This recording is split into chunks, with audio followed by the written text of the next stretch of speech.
Good evening. Thanks for your time. So what does this mean for South Africa and Africa? Yeah, for South Africa and Africa, they also lowered the African growth rate as well to just over 2%. Firstly, for South Africa and Africa, it means that we are growing slower than our population is growing. So per capita, we have less money. So there's more people, and the pie is growing slightly, but not by as much as the people are growing, so there's less slice of pie per person. But the one stat I saw that I don't think many people realize is that at the current rate, okay, because India is doing well, because China has done well, because everywhere else in the world is doing reasonably okay. Massive populations, yeah. Massive populations, and they're all getting better at a faster rate than Africa is, that in 10 years' time, 9 out of 10, 90% of all the people that are classified as being in abject poverty will be in Africa, sub-Saharan Africa. Wow. So that basically means that the only place in the world that's going to be really poor is going to be sub-Saharan Africa. And the problem is that, with the growth rates we're seeing right now, I mean, India is complaining about, they said 7%, but possibly getting down to between 5 and, say, 4.5% is the actual growth rate. That is still double what the whole of Africa is seeing at the moment. And Africa's basically population growth is far higher than even India's is. In South Africa, we are also seeing not such a high population growth rate, but our growth rate is like below 1%. And I would bet that next year we're also going to be basically underperforming what that growth rate is going to be as well. For the last few years, you could do the following rule of thumb.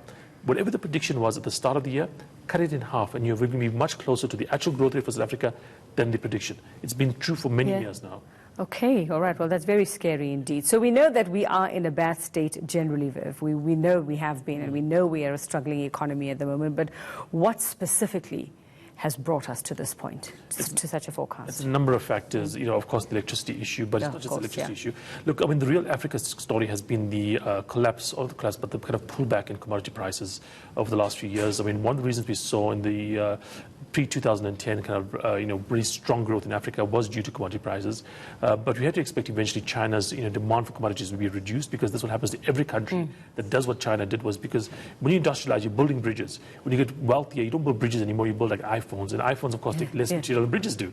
And therefore, you find places that like China, like Japan, like other countries that are in the same kind of path, reduce consumption of commodities. Africa, even to a certain extent, South America produce commodities, and have suffered. You've seen what happened in Brazil. In South Africa, it's a bit different. We don't depend on commodities as much as some of the African countries do, like Nigeria, for instance, on oil. But we do have a very kind of skewed economy. We have far too large a financial sector for the size of our economy, far too small a manufacturing sector. People talk about land and agriculture, but in reality, you don't realize that the financial sector is larger, twice as large, in fact, as the whole of agriculture, plus mining, plus forestry, plus fishery, everything that you can think of as land, besides property and development, like buildings.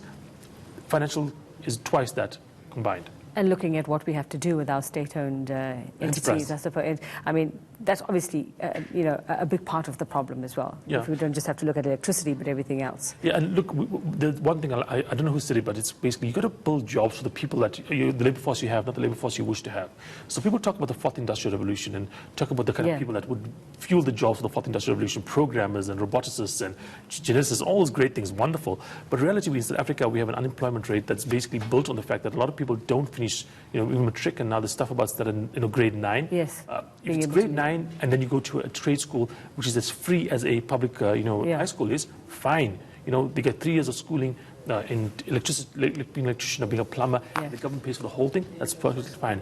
But if you drop out of school at grade 9 and you don't have anything afterwards, you're effectively out of the workforce for the rest of your life.